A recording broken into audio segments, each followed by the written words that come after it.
On the morning and evening commute, I often ask myself the question, why does everyone live in New Jersey? Well, because you can find almost everything here. And when you can't, New York is just across the river. But more on New Jersey. When I first saw the marketing materials for Anime New Jersey++, there wasn't much to go off of, so I assumed it was some sort of bootleg Echicon. But as the show date crept closer, more of the details filled in. They were holding the North American premiere of Shark vs. Ninja? They had well-known guests like Johnny Young Bosch? They gave you a nice laminate badge and a sturdy program guide? And it was all housed in a hotel with free parking? Amazing!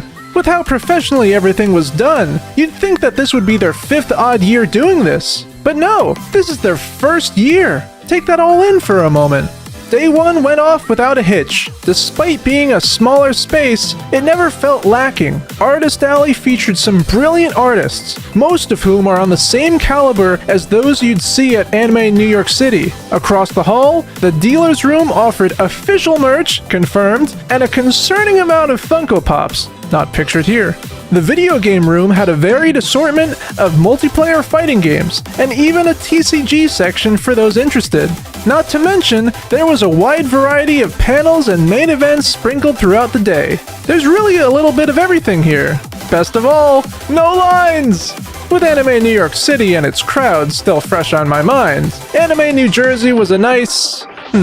how can I describe it? You know that warm, relaxing feeling you get after you take ibuprofen and your headache goes away?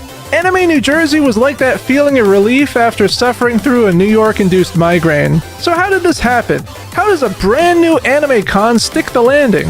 Well, powering things behind the scenes is the company Media Blasters. For those not aware, Media Blasters is an independent film distributor whose previous works include the English dub of Yosuga no Sora, Ladies vs. Butlers, Berserk, and yes, Vampire Vixen.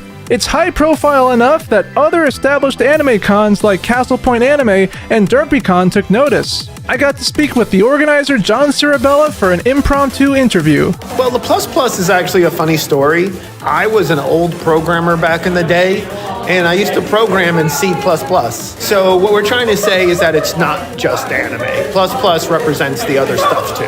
What we want to do is basically every year try to do it around a special guest. This year was Sakamoto, but also like a premiere screening. Sakamoto did Ninja vs. Shark. Next year we'll find another director or someone we're working with, and he'll have some premiere movie he wants to show, and we'll do something around that. Unlike a lot of other anime cons, Anime New Jersey doesn't shy away from the 18+ market, having a whole separate dealer room for those with the red wristband. Honestly, based, physical media may be on the downturn, but at least those spicy anime discs won't suddenly brick themselves if you can't connect to the internet. On Friday, I attended a dance performance put on by Heavenly Maid Cafe and Butler. Sadly, filming was forbidden, so enjoy this black screen. Saturday, I attended a Genshin panel and a Power Rangers panel, hosted by the voice actor of Yu Narukami. Izanagi! Saturday was also the North American premiere of Shark vs. Ninja. With a name like that, I had to give it a watch.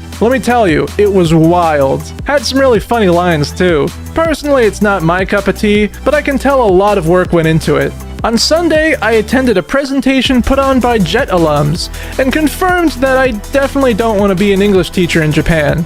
Anyway, winter cons are really OP, which is why I was confused when Anime New York City changed its dates from November to August. Summer cons suffer from the wrath of the heat miser, making cosplay unbearable to wear, and New York is no exception. Spring and fall cons are prone to gloom-inducing rainstorms, which is exactly what happened at DerpyCon and Castle Point Anime. I mean, weather's not their fault, but that's why winter is such a great time to hold a convention. Overall, I'm thoroughly impressed with Anime New Jersey, and I will certainly attend next year. That is, if I don't decide to become a volunteer.